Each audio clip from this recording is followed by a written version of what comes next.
विचार का मिलना नहीं मिलना एक अलग तथ्य है। इसका मतलब स्पष्ट है कि अगर आपका किसी से विचार नहीं मिल रहा है तो इसका मतलब ये नहीं है कि आपके बीच में द्वंद्व है या आप सही हैं वो गलत है या वो गलत है आप सही हैं, ऐसा भाव नहीं है। विचार मत है, मत का भेद हो सकता है, लेकिन यदि आपके मन का भेद है तो उसका कोई समाधान नहीं है। विचारों के भेद होना प्राकृतिक गुण है, नैसर्गिक गुण है और ऐसा होना चाहिए। ऐसा होने से ही संतुलन बनता है।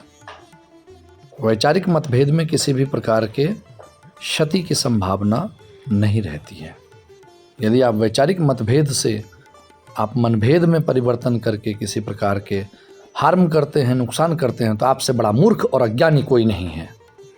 आप ईश्वर के समक्ष प्रार्थना प्रस्तुत करते हैं, आप कुछ प्राप्ति की उम्मीद अपेक्षा से उनके सामने जाते हैं, वह आपको प्राप्त नहीं होता है। इसका मतलब ये नहीं है कि भगवान गलत हो गए, ईश्वर गलत हो गए और आप सही ही हैं।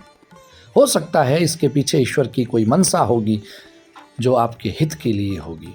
जो आप मांगने गए उसके बारे में आप नहीं जानते हैं कि इसका आगामी दूरगामी प्रभाव दुष्प्रभाव क्या होगा, लेकिन ईश्वर वह जानता है।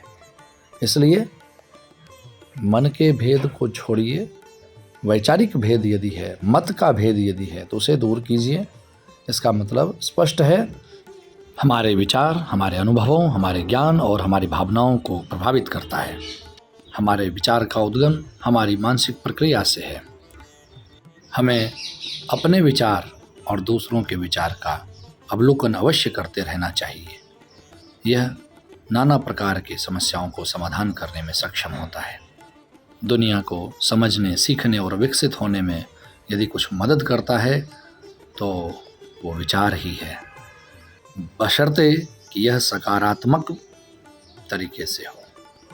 अन्यथा उत्तेजित, असंवेदनशील और अनैतिक विचार तो हमेशा पतन का ही कारक बनता है।